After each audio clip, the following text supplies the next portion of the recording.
Making to-do lists in your planner can be a great way to get things done, except for when your to-do list turns toxic. So in today's video, I want to chat about the 3 points to look out for to see if your to-do list has turned toxic and what to do instead. Let's dive in. Hey there, planner friend. I'm Chloe and I'm the creator behind Keshinomi, as well as a professional graphic designer. And I also love to geek out on all things paper planning, as well as personal development and productivity stuff. So that is why we are looking at the to-do list today, specifically the toxic to-do list. Is your to-do list causing more harm than good? And how do we turn it around? So these are the 3 watch points that I look out for when I'm creating my to-do list to make sure it's not going to turn my day toxic. So point number 1, the to-do list isn't time bound. It's just a long list of a bunch of stuff that the fantasy self of the future has oodles of time to work through. Well, we both know that as soon as you wake up in the morning and your feet hit the ground, that fantasy future self version of you, poof, disappears and the reality sinks in of, oh, we're doing this. So how do we stop our to-do list from becoming toxic by, well, just make it time bound?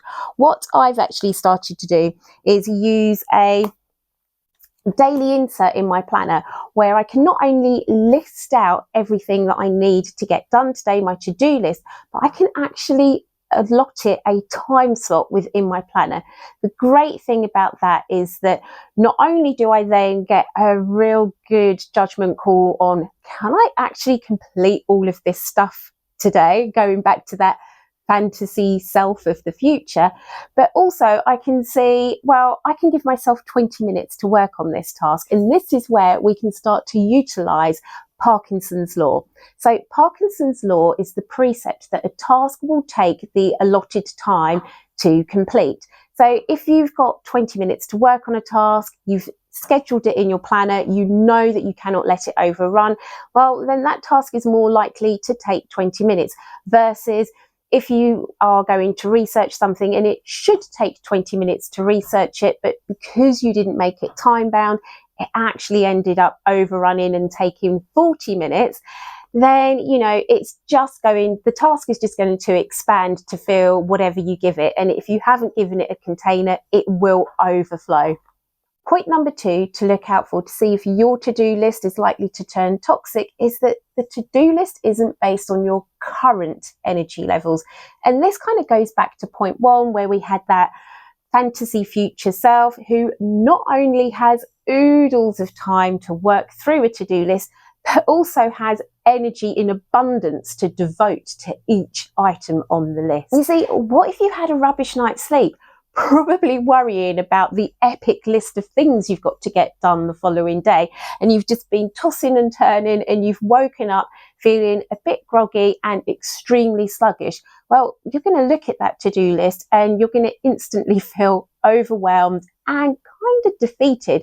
You'll probably get to the end of the day, I know I have, and not completed half of the things on the list, and you're just going to feel like a flop. And that is where your to-do list, where you had the best of intentions the night before, has, in the process of a mere short 8 hours of sleep, assuming you're lucky enough to get 8 hours sleep, but in a short span of time has turned sour and toxic.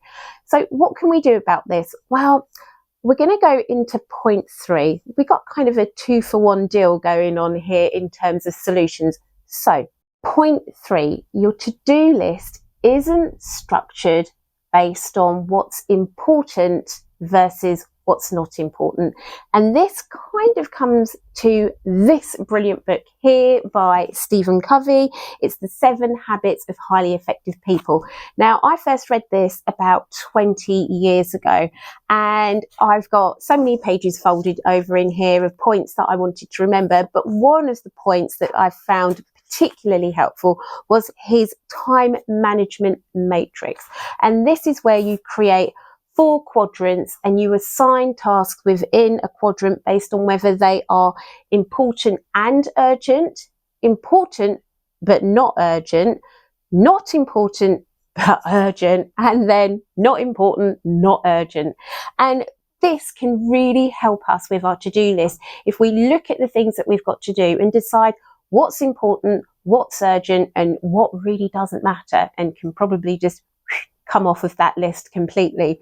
And here's the thing, what I found really interesting about how he defined each of these quadrants is that the important and urgent quadrant, anything that activity that falls in that area, it's probably going to be quite draining because it is time bound, you've got a time limit on it, you've got a deadline to meet, it has to be done, it's applying pressure, and it's going to drain your energy just by the mere fact of it being urgent.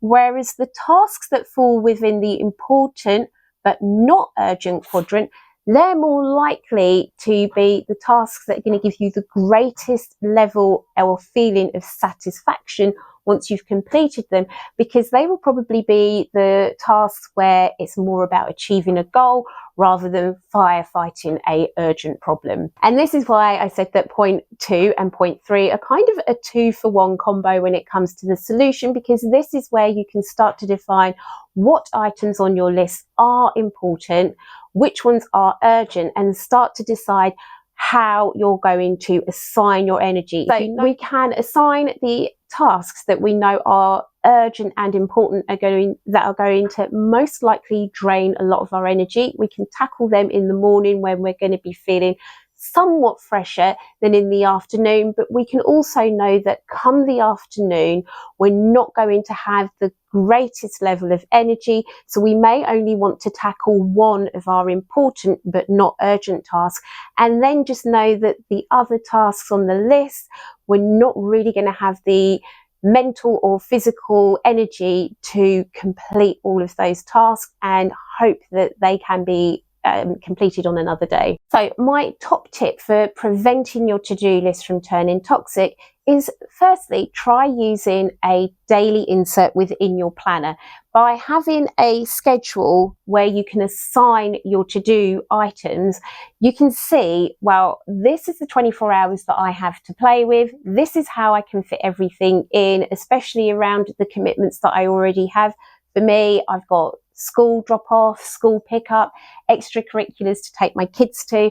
There are other things that are demanding my time that I have to work my to-do list around sometimes. And by seeing a schedule and deciding where and when you're going to complete those tasks just makes it a lot easier to stop that to-do list turning toxic. Additionally, structuring the to-do list based on what's important, what's urgent, and what kind of energy, mental or physical, each task is going to require, that's going to help you know whether you're going to be able to achieve everything on that to-do list in one day or not. So in the comments below, let me know, have you ever experienced a toxic to-do list, and which one of the concepts do you like the most for turning that around?